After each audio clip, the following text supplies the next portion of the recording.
سلام دوستان، خیلی خوشحالم به این ویدیو. دوستان، محمد پیوستر هستم.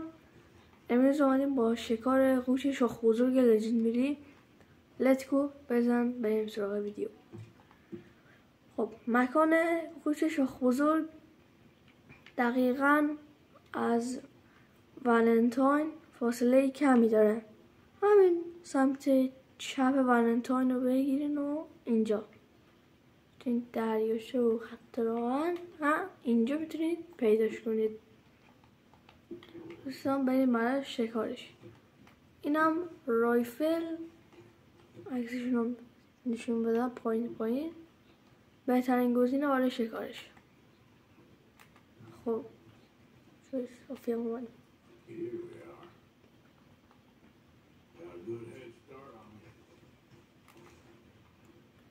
میریم دنبالش. دیدهای اول پر باشه بهتره.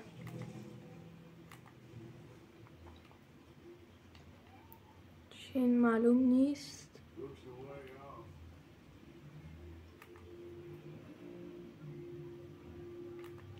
آخرین سرنخ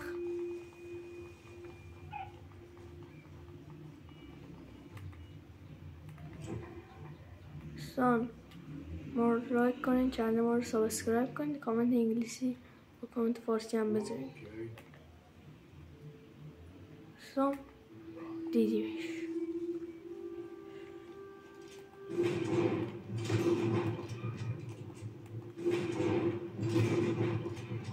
دوستان شکارش کردیم.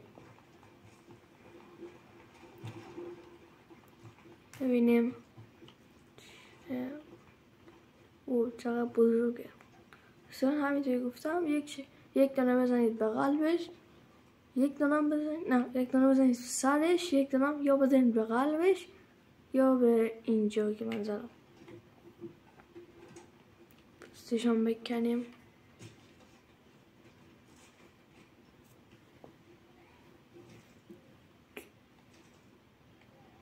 خب را سود بزنیم از اون بیاد.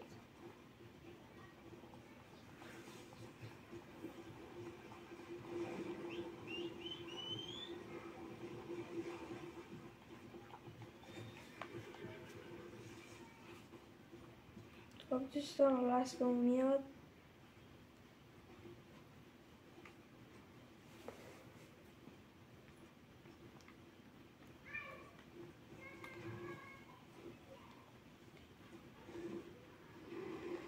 پوست میندازیم روشو.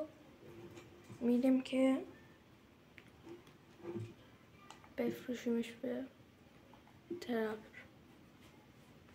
من یه دقیقه ببینم نزدیکترین شهر کجاه. دومدیکات. خب بچه ها رسیدیم. خب این بفروشیم بهش. اینه $27 از اون میخره. $3.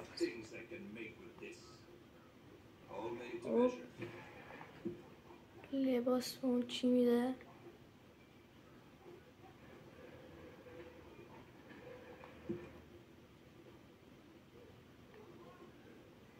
دوستان شانسی رفتیم برین همینه. ستش خوبه ولی اینطوریش نه زیاد. بله لباسش هم خوبه، اسکشش هم بدک نیست.